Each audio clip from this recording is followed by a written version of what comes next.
వికారాబాద్ జిల్లా పరిగి మండలం గడిసింగాపూర్ పరిధిలోని హైదరాబాద్ బీజాపూర్ హైవేపై అర్ధరాత్రి లారీ బీభత్సం సృష్టించింది. పైప్ లోడ్ తో వెళ్తున్న లారీ అదుపు తప్పి ఓ ఇంటి పైకి తీసుకెళ్లింది.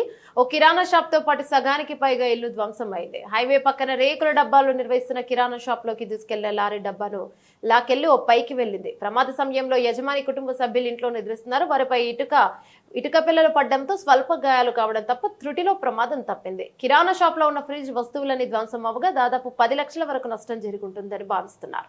స్థానికుల ద్వారా సమాచారం అందుకున్న పోలీసులు జేసీబీ సహాయంతో లారీని తొలగించారు. ప్రమాదంలో ఎవరికి ఎలాంటి హాని జరగలేదు. నిద్రమత్తులో ఉన్న లారీ డ్రైవర్ మొదట ఓ గోడను ఢీకొట్టి ఇంటిపైకి దూసుకెళ్లడంతో ప్రమాదం జరిగినట్లు తెలుస్తోంది. ఇంటి మీద ఎక్కించిన వాళ్ళు అంజాడక చచ్చిపోతే ఇప్పుడు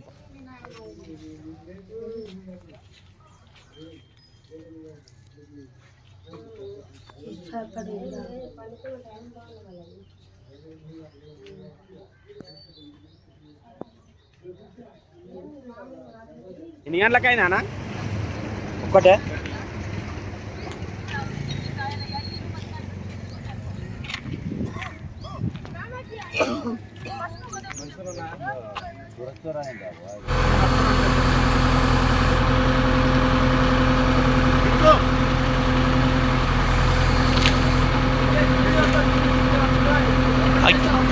కింద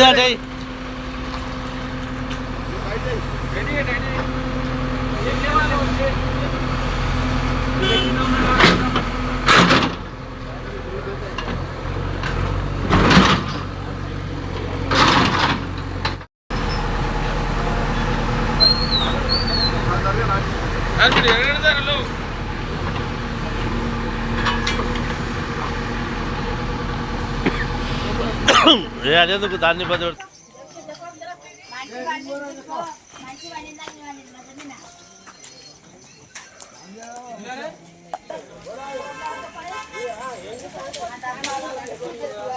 ఉన్నా డ్రైవర్ ఉన్నాడు ఎంతకు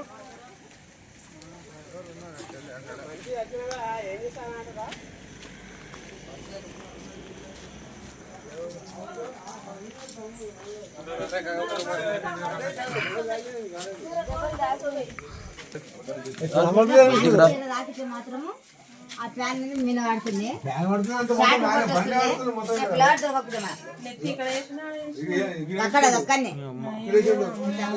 అదృష్టం కూడా ఎంత బాగున్నది. వాయమ్మో చచ్చిపోతారు కదా. ఫ్యాన్ కిరాయింటేనా ఆ ఫ్యాన్ వచ్చి మీద పడుతుంది. ఫ్యాన్ కాదు మూల మీద కుదిరిన మొత్తం గుర్తుండే. మూల కూలితే మాత్రం డబ్బా పెంచినా లేకుంటే చచ్చిపోతాడు.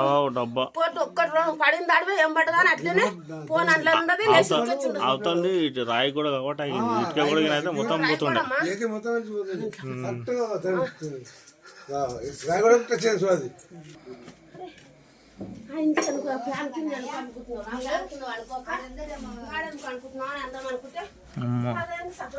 కరెక్ట్ మంచాల కానీ వచ్చి మనం మేడం అనుకున్నాము.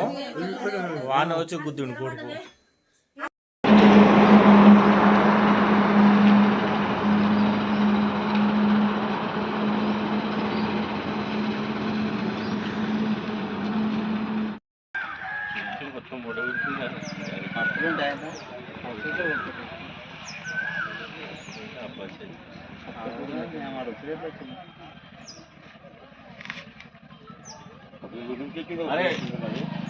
అది బండి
ఎవరు మీది? మాది గడ్సింగాపూర్ పరిగి మండలం. మాది గడ్సింగాపూర్ గ్రామం. నవీన్ కుమార్ నాది. రోడ్డు మీద బాగా ప్రమాదాలు జరుగుతున్నాయి. రాత్రి ఒక డ్రైవర్ ఒక లారీ అయినా బాగా తాగి ఇల్లు మీదకి దూసుకొని వచ్చేసాడు లారీ.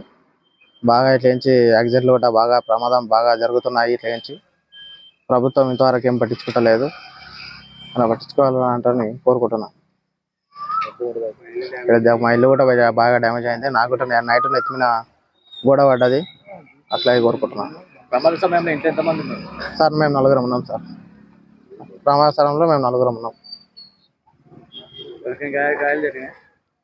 నాకు ఒక్కనికే జరిగినాయి సార్. నా మీద గోడ పడ్డది. అట్లా ఉన్నాం సార్. నా పేరు రవికుమార్, గడిసింగపూర్ గ్రామము. ఏదో రోడ్డు సైడ్ ఇట్లా చిన్న షాప్ పెట్టుకొని నడిపించుకుంటాము. రాత్రి 1:30 టైంలో అట్లా లారీ వచ్చి గుద్దేసింది. మొత్తం డ్యామేజ్ అయిపోయింది. ఎంత నష్టం అయింది? సుమారు 2-3 లక్షల నష్టం అయి ఉంటుంది.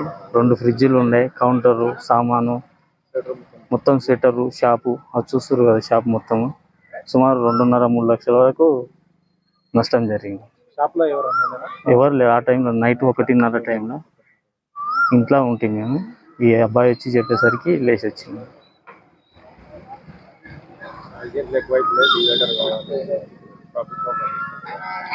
నిరంజన్ రెడ్డి, మాది గడిసింగపూర్ పరిగి మండల్. రాత్రి ఇక్కడ మా దగ్గర 1:30కు ఒక లారీ అయినా బాగా తాగి వచ్చి డబ్బపై నుంచి ఎక్కించి మళ్ళీ తర్వాత ఇల్లు నుంచి ఎక్కింది. అది ఏది లారీ అనేది. లోపల 4 పడుకుంటున్నారు. అబ్బాయికి పైన ఇటుక పిల్ల పడ్డది. ఇంకా అదే రాయి పడింటే అది చనిపోతుండే అనమాట. అయితే ఇంకోటి ఏమవుతుందంటే, మేము రోడ్ వేసేటప్పుడే చెప్పినాం, ఇది మాది పెద్ద ఊరు, రోడ్ అవతల ఇతల ఇల్లు ఉన్నాయి, డివైడర్ వేయండి అని చెప్పినాం. అవతల పక్కకు సింకిమెట్ల మళ్ళీ రమేశ్వర్ కానీ మా గడిసింగపూర్లో వెళ్ళలేరు. ఇది మెయిన్ చౌరస్తా దగ్గర సీసీ కెమెరాలు లేవు, ఏమి లేవు. వారంలో 2-3 సార్లు కంపల్సరీ అవుతుంది ఇది యాక్సిడెంట్ అనేది. బైక్లోళ్ళు ఇక్కడ సిగ్నల్ లేదు సమంగా, బోర్డులు ఉండగా కూడా ఆలోచన లేకుండా అయిపోతుంది పని. డివైడర్ కావాలి, స్పీడ్ బ్రేకర్ కావాలి మాకు. మెయిన్ డివైడర్ అయితే ఇంత ఇబ్బంది లేకుంటుంది. జరిగినాయండి. మొన్న 3 చనిపోయారు. ఇలా బైకులు గుద్దుకొని చనిపోయారు. ప్లస్ ఒక చిన్న పిల్లవాడు, ఇంకో పెద్ద ఆయనకి ముంగల మా ఊరు అవుతాను పక్కకే లారీ అయినా గుద్దుకొని ఆ పిల్లవాడు కూడా చనిపోయారు. డివైడర్ అయితే కంపల్సరీ కావాలి మాకు. అప్పుడు రోడ్ పెద్ద. ఇంకోటి ఏవి రోడ్ మాది, వెహికల్స్ కూడా చాలా అవుతాయి. నిమిషంకు అసలు 1 నిమిషం కూడా ఇక్కడ గ్యాప్ ఉంటుంది. అది సమస్య. హైదరాబాద్ బీజాపూర్ హైవే కాబట్టి చాలా వెహికల్స్ ఇళ్ళలో పోతాయి. కాబట్టి మీరు దయచేసి ప్రభుత్వం మమ్మల్ని పట్టించుకోవాలని చెప్పి, మా ఊరిని పట్టించుకోవాలని చెప్పి చెప్తాను.